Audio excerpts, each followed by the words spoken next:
I think I just made one of the strongest Necromancer Thorn builds in Diablo 4. This build can keep up with your friends in some of the hardest content in the game. Whether you're running tier 45 nightmare dungeons, whether you're doing level 90 world bosses, whether you're just doing random Helltide events, whether you're doing just random strongholds, no matter what you're doing, this build can basically not die. The only way this build can actually die is if your friends can also die. I have been one hit by world bosses, but whenever I die, my friends can also die too, so I'm no longer the squishy Necromancer in the back of the room cowering away. And like I said, this build does utilize Thorns, and it utilizes 12 minions, 13 if you count the golem over there. This build can have thousands of health, thousands of barrier, and thousands of fortify as well, making you pretty much unkillable in even the toughest situations. No matter if I'm surrounded by the red lightning pillars, no matter if they have crazy hard-hitting like one-shot mechanics, you basically can't die. I think this is actually going to be insanely strong. This could possibly be the new meta once they actually buff the minions. I'll explain in a little bit, but this is so unbelievably strong. The only downside is the minions, and once they buff them, this will be freaking crazy. So if you want to get a head start on possibly the next meta for the Necromancer, start saving up pieces, start gearing up your character now, but let's get into it. Alright, and so for the skill tree here, I'm just going to glance over everything so you guys can put the points in if you guys don't want to hear me yap on about the points. This is where we've actually put everything in the build so far, and then I'll go ahead and explain everything in a little bit more detail, but this is the skill tree so far. Alright, so for the basic skills here, we are using Hemorrhage. What Hemorrhage does is it basically will damage enemies for a little bit of damage, and also have a chance to give you a Blood Orb, which is very good for a couple of reasons. So from there, we go down to the Enhanced Hemorrhage, and then we go down to the Initiate's Hemorrhage as well. So basically, we can do damage in a range and generate Essence per enemy hit, and then we can also generate Fortify as well from Hemorrhage. So Hemorrhage is really good for being strong. Alright, so for the core skills here, we are of course putting 3 points into Huge Flesh because your damage will have a 12% chance to create a corpse in the target location, and that 12% chance is doubled on bosses. Way too important to lose. And then of course we have Bone Spear here, which is the community favorite. A lot of people like running Bone Spear, so I just threw it on there to make people happy, but you could realistically use any of the other ones that you want to use. But Bone Spear is again the community favorite, and it can apply Vulnerable, which is why we're using it. Skipping down to the corpse skills down over here, we aren't using any of these. We're just putting 3 points into the Spiked Armor, and we are putting 3 points into Skeletal Warrior Mastery, so our Skeleton Warriors live a little bit longer and do a little bit more damage. It's very good. And for the curse skills down over here, we're actually putting 4 points into Amplify Damage. One of those is coming from our armor. And then we're actually putting points into Decrepify. So Decrepify will slow them down by 40% and make them deal 20% less damage for 10 seconds. And then of course you have the chance to stun them, and you have the chance to reduce your cooldowns by 1 second. So Decrepify is really, really great for just crowd controlling the enemies by making them do less damage to you, which is very good for Thorns, so that way you don't just get one shot. But on top of that, you have the chance to reduce your active cooldowns. We're also putting 3 points into Death's Embrace because we are very, very close to enemies, so we want to take less damage and do more. And then we're putting 3 points into Skeletal Mage Mastery, so our mages live 60% longer and deal 60% more damage, which is fantastic. And now for the other corpse skills, we're not using anything over here. We're just putting 3 points into Necrotic Carapace over here, so that way when we form a corpse from our minions or our skills, we fortify for 6% of our base life, which is very, very helpful. We're putting 3 points into Gruesome Mending.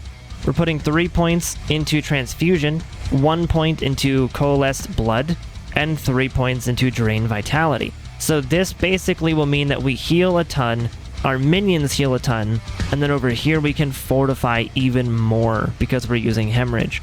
So then skipping down towards the ultimate section, we're putting 3 points into Standalone, so that way our damage reduction is increased by 18% and is increased another 2% for each active minion. And we have 12 minions, 13 if you count the golem, so you could already imagine the 24% damage reduction that we're going to have on top of the 18%. We're going to be tanky. And then over here we have Golem Mastery to increase the life and damage of our golem by 75%. Over here we have Bonded in Essence with 3 out of 3, so that way we actually can heal our skeletons for 60% additional life once the priest has healed them.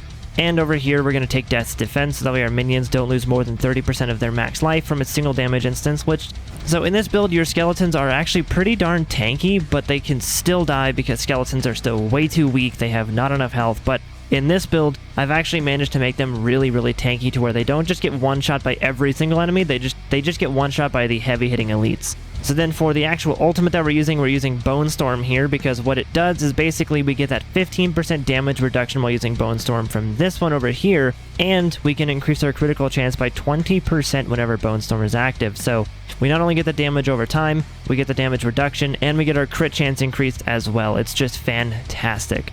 Alright, so for the key passive now, the best one to use is Ossified Essence, because it makes your bone skills deal 1% increased damage for each point of essence you have above 50 upon casting a skill.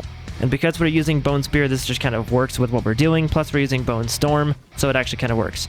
So the other passives, you could try them out, but really like Kalen's Edict, we take too much damage to utilize that one, we're not using Shadow damage, and we don't need the extra overpower damage, so really, Ossified Essence is the only one that we can really use. Alright, so now for the Paragon trees. I'm going to glance over it so you guys can all see what we're actually using here. So this is the Scent of Death board over here. Then we follow that up with the Flesh Eater board. And then up here, our fourth board is the Bloodbath board. So this is the overview of our Paragon points before we go in depth and actually explain what we're doing here. Just so you can put all the points in and kind of skip whatever I'm saying if you want to. Alright, so to go more in depth on the Paragons though, from the beginning, we're going over here to get the Prime node, of course. We're going up the right-hand side all the way to this one over here, which we have Exploit into. That one is not quite leveled up all the way. That one is only a level 9. I still got to get the extra range on there, but once we do, this vulnerable will be skyrocketing even higher. So then we go grab some of the Dexterity over here. We go up to the Knowledge node for the damage and intelligence, and then we go up to the Board Gate over here. From the board gate, this is where we get to the Scent of Death board over here. We go up to the left where we grab all of these because this is the damage to healthy enemies, critical strike damage.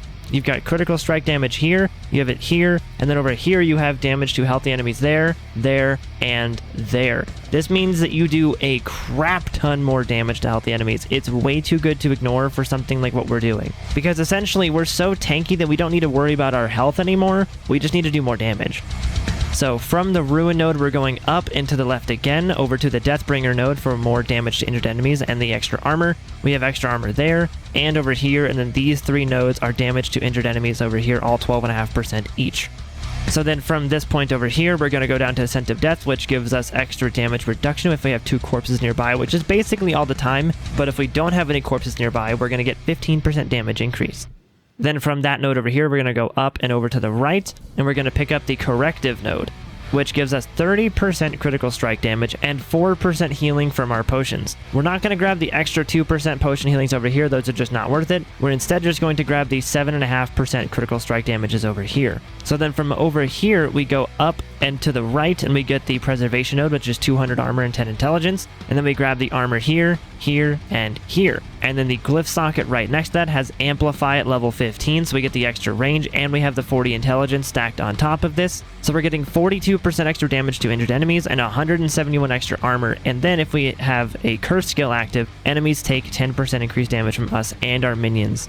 And then from this Glyph socket over here, we're going to the right, which is the Death Marked node over here, which gives you 50% damage to injured enemies and 10 intelligence. And then these nodes over here are damage to injured enemies, which are being majorly buffed to 26.8% each because of our actual Amplify over here. Same with the armor, these are being buffed to 107 armor because of Amplify as well. So we're getting 42% extra damage to injured enemies on top of the 50 right here. And as you can see down there, injured basically means that enemies will have 35% of their life remaining. So the last third of their life will just zoom right by because you're just dealing even more damage to them.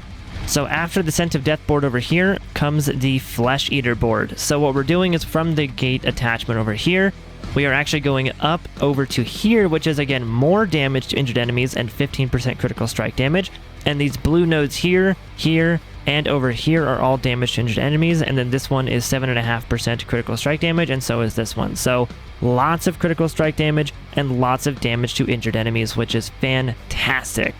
We did not go down to the Recuperate node because we don't need extra potion healing or life regeneration when we're not being damaged. That just didn't really seem like a lot. It was very, very minor. So from the Stifle node up here, we're going out and then down over to here, which is the Targeted node. So this one over here, this one here, and this one here, they're all damage to elites. So they're all 17% because of our Blood Drinker node right here that you actually get. And once I get more intelligence, once I put more points into the intelligence around here, we'll we'll actually be able to get blood orbs fortify your health for about 290 health or 7% of max life. So that's going to be very, very helpful for maintaining our fortify, which will come in later once we go to the 4th board.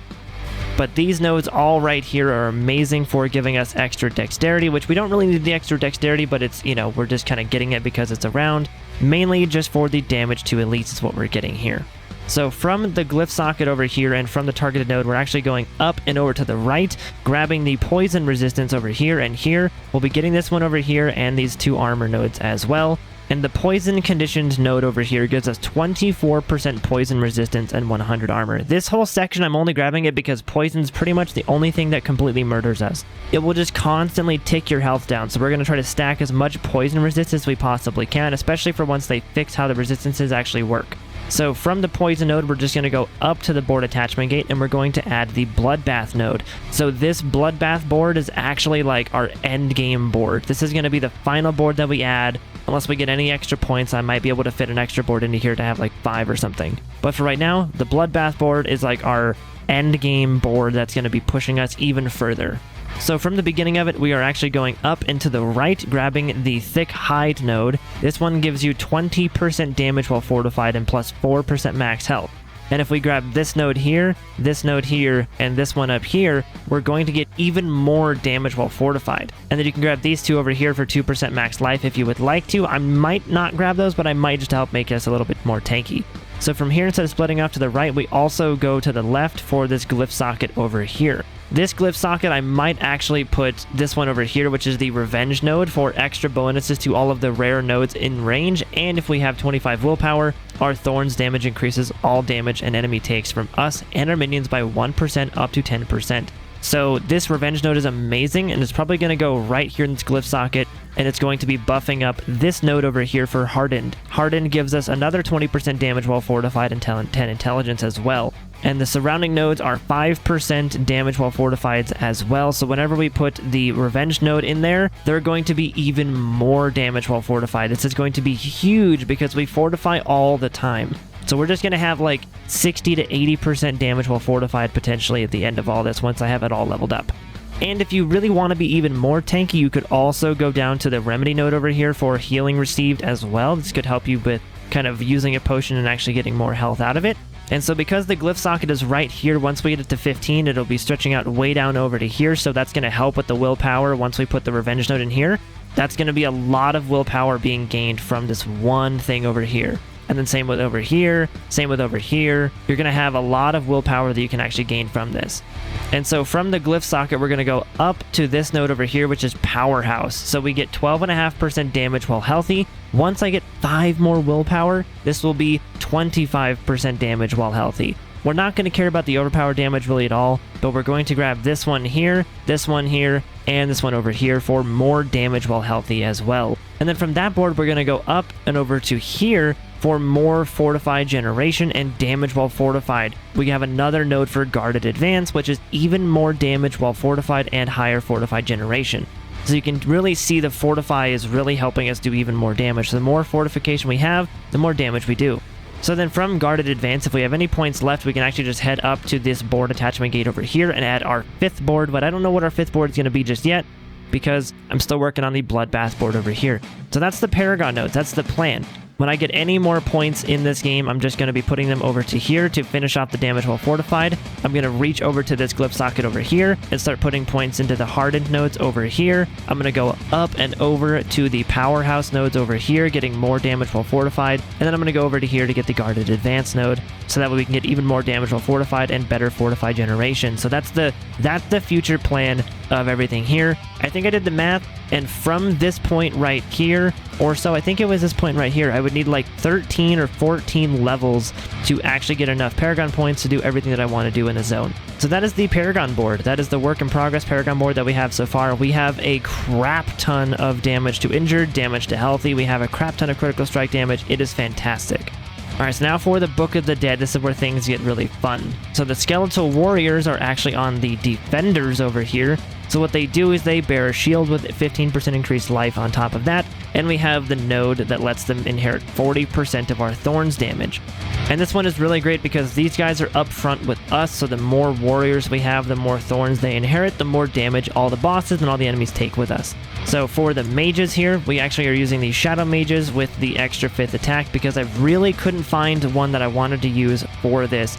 You would normally want to use the Frozen Mages dealing vulnerable for 4 seconds, but with the Thorns, you actually don't want to freeze, you don't want to stun, you hardly even want to slow anything, you don't want many crowd controlling effects, because the entire purpose of this build is to get hit. A lot of those crowd controlling effects stop you from getting hit, so you're actually minimizing your own damage. So we don't want to freeze, we don't want to stun, we don't want to immobilize, we don't want to do anything. We do want the vulnerable though, but we want to figure out a way to add that in there without stunning anybody or without doing anything like that. Which is why we're not using corpse tendrils, because that would stop them from actually attacking us. So I figured Bone Spear with its vulnerable was the best way to keep them attacking us and apply vulnerable at the same time.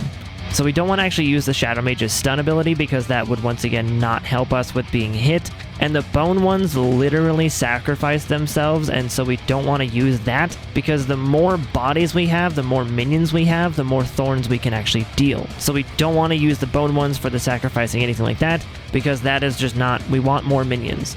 Alright, so now for the Golem, we're using the Bone Golem over here, and we're using the node right here that lets him have 10% extra max life, and his inherited Thorns goes from 30% to 50%.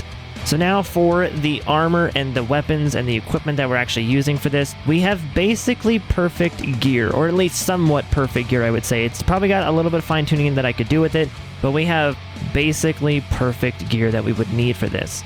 So just to let you guys know, there are 2 uniques in this build. You can get by without them for lower levels. Like, lower levels don't need these uniques, but once you get to the higher levels, these are going to be the 2 items you're going to farm for. When you have these 2 items, it's going to make the build. The 2 items I'm talking about is Razor Plate over here, which gives us 11,000, almost 12,000 Thorns on this one armor piece. And of course the Ring of Mendeln over here, which gives us the 16,000 damage, physical damage explosion from all of our minions. So these 2 pieces, Ring of Mendeln and the Razor Plate, are very, very good for this build and kind of make it what it is, but you can get by without them at a lower level. You can just find a chest plate with a couple hundred Thorns, add some damage resistance to that as well, and that should be fine for the lower levels as well. But when you get to the higher levels, you're going to want to find the Ring of Mendeln and a good Razor Plate as well. Alright, so for the actual stats you want to focus on, you're going to want your main stat to be intelligence, because your skill damage, your intelligence here, scales your thorn damage and your minions damage and a bunch of other things like that, like your bone storm and other things like that. So intelligence is still the main one, but you can kind of see that I have an equal balance between willpower and dexterity here. Willpower gives you the resource generation, but also the healing received, which is the biggest part for us right now, is the healing received. And dexterity gives us the extra critical hit chance, which is amazing. So intelligence being the main one, willpower being the second, and then dexterity being the third. If you can get both of these equally, that is kind of the best thing to do, with intelligence being your number 1 stat. So each piece that I have here, you can see I have 50 intelligence, max essence, and then 26 all stat, which is fantastic. And the legendary aspect is damaging an elite grants you a barrier absorbing up to 5,300 damage for 10 seconds, and this effect can only happen once every 30 seconds. Now, I don't know if it's a bug or not, but I've actually seen my barrier cap out at like 3,900 damage. I don't actually see 5,300 damage on my barrier, but I am putting this on here anyway just to be even tankier. And of course, you're going to want to put on the highest emerald gems you can for the maximum amount of thorns that you want to put on here. So then we have again the razor plate, chest plate over here, and the gloves are all stat and dexterity, with skeletal warriors inherit 9.9% of your thorns.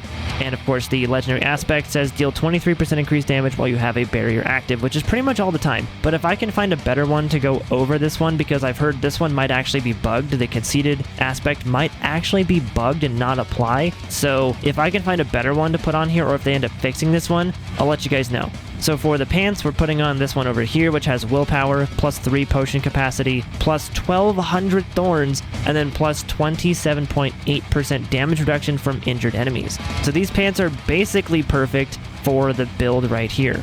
And the affix up there says, while injured, your potions also grant you 30% max life as a barrier, which is crazy. And then for the legendary aspect, we heal for 58 life per second for each enemy that's close to us, up to 227 life per second. This one is keeping us so alive in those poison pools. This one is very, very helpful. The higher you can find this one for the life per second, the better. And of course, we're putting in 250 thorns on each gem for 500 extra thorns on top of the 1254 that we're having on there already. For the boots, we have once again incredible boots over here for 27 all stat, 50 intelligence, 59 willpower, and then I want to roll that shadow resistance into something else, but it got very, very expensive. So for right now, we have shadow resistance, which isn't bad, but I want something better. And the legendary aspect on our boots says that our maximum number of skeletal warriors is increased by 2. So for the weapon, what you're going to want to do is you're going to want to run a one-hander, because you're going to get the one-hander damage over here, and then you're going to get the shield that can have thorns on it as well. So the one-hander that I'm currently using right here has the legendary aspect saying each time one of your summoning minions damages an enemy, they gain 13% attack speed for 3 seconds up to 39%, which is amazing, because the faster your minions can attack, the faster you can actually proc Ring of Men down. Think of it like that. You want all of the attack speed on your person and minion attack speed as well to proc the Ring of Men down. And so for this legendary sword, we've actually got 26% increased critical strike damage, and we have 26.2% again on bone skill critical strike damage as well. We have 33 all stat, 95 intelligence, and then plus 42% damage to injured enemies. So that's on top of our damage to injured enemies from our Paragon board as well. But I actually have a few alternatives. So over here, I have a legendary scythe you can use if you really, really want to be tanky, because scythes will give you, instead of crit damage, they'll give you life on kill. So this one gives me 130 life on kill, damage to slowed enemies, which we don't slow, that's not the greatest one, but we get all stat and intelligence and damage to crowd controlled enemies. So these scythes are really, really good for life on kill, letting you be even tankier as you're just running through stuff. So if you don't care about being like the highest damaging person, you just want to live a ton, this one is going to help you a lot. Put on a legendary scythe, and you're going to have like 130 life on kill. And for the legendary aspect on this one's actually the best aspect you can have, but I haven't been able to find it anywhere else, so I don't actually have a better version or another one to put on my sword over here. But if I did, this would be the one I would use, because it says Thorns damage dealt has a 24% chance to deal damage to all enemies around you. So your Thorns damage becomes an AoE. Our Thorns damage can hit for 70 to like 90 or maybe even 120,000 damage. It's a lot of damage for Thorns. So if you imagine that if you're surrounded by a bunch of enemies and you have 6 enemies all hitting you at the same time, and you proc, let's say, 3 of those to do 70,000 damage in Thorns, but it's an AoE, all of the enemies around you are going to take 70,000 damage in an AoE. It's going to be insane. And if you get that into a 40%, which would be a god roll, oh, that's like almost every other hit would be an AoE Thorns attack. So the other option that you have is this one over here, which is a wand. Wands give you lucky hit chance. This one rolls 15% lucky hit chance once you get it to a certain level. And that lucky hit chance is great because it allows you to proc your Ring of Mendeln more. So the higher your lucky hit chance, the more procs you're going to get with your Ring of Mendeln on your actual minions. And of course, because it has a 1.2 attack speed here, which is a very fast attack speed, your minions will attack even faster because they inherit your attack speed, and blah de blah de blah, so on and so forth, proccing even more explosions. And of course, this one I've got 42 all stat, 74 intelligence, damage over time, and then damage to slowed enemies, which the damage over time is poo-poo, but the damage to slowed is alright. If we wanted to reroll that into something like critical strike damage, that would be the best option here, so to get more crit damage or more vulnerable damage as well. Alright, so now for the jewelry, the rings, and the amulets that we're wearing. So the amulet that we've got on here is actually really, really nice. It has 849 thorns on here, damage reduction from distant enemies, amplify passive +1, and damage reduction from close enemies as well. And we have the legendary aspect on here to increase our mages by 3. So that lets us go from 3 mages to 6 mages, which is fantastic, because once again, the more minions that you have, the more bodies can proc Thorns, and the more bodies can actually proc your Ring of Mendeln too, so it's just even more damage. So the 1 rank of Amplify is good, but we could have gotten a +3, which is kind of crappy. I might re-roll that one too. But what Amplify does is that's the passive that gives you more damage to enemies that are actually affected by your curse skills. So that's really, really helpful to have there too. For the ring, the first ring that we've got on is minion life, critical strike damage, skeletal warriors inheriting 8.7% more thorns, and then golem inheriting 10.5% more thorns.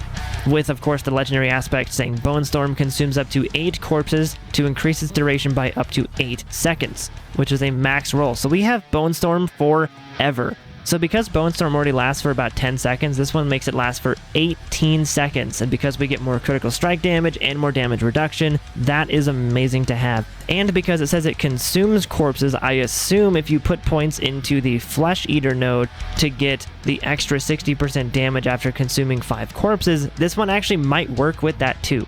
So that might be something we do in the future with the more Paragon points that I end up getting, is getting the Flesh Eater node for that too. And of course we have the Ring of Mendeln here, which gives us lucky hit chance, minion attack speed, max minion life, and some thorns, which is fantastic. That's a really good ring. This one is really, really amazing. So if you don't know what Ring of Mendeln does, of course it gives you the 10% chance to empower all of your minions, causing their next attack from each to deal 16,000 explosion damage and physical damage. So with our 13 minions, we deal probably, I don't know, I want to say at 1 or 2 million damage whenever they empower, because our mages can do it, our warriors can do it, and our golem can do it as well. And once you stack on things like the injured damage bonus, once you stack on things like vulnerable and the crit damage and everything like that, our damage can hit for easily 200 to 300,000 damage for some of these Ring of Mendeln procs. Same goes for our thorns too. And so finally we have the Thorn Shield that I showed you guys earlier, which gives us 60% blocked damage reduction, 20% block chance, 80% main hand weapon damage, 836 thorns on the top there, with 1,600 thorns on the bottom, which is almost like a few points shy of a max roll. But we also got crowd control duration, dexterity, and intelligence. This is a fantastic shield here. Unbelievably good shield. And so the legendary aspect I put on here is that each time Bone Storm damages an enemy, we gain a barrier equal to 5% of our base life for 10 seconds, which is just amazing. This is what really helps us be unbelievably tanky. So that'll basically do it for all of the armor and the weapons and everything like that as well. We have basically perfect gear. Like I said, the only thing I want to swap out is I actually want to get this Thorns aspect over here, but a 40%, and put that onto my other weapon over here with the critical damage on there as well. And finally, just to show you guys the stat overview here, you can see that we have a 30% crit chance regularly just standing here. Whenever we activate our Bone Storm, that goes up to a 50% chance. We have 188% critical strike damage, 26% extra damage with our bones there. We have 31% damage with vulnerable, which that will be going up once I put my glyphs to a higher level.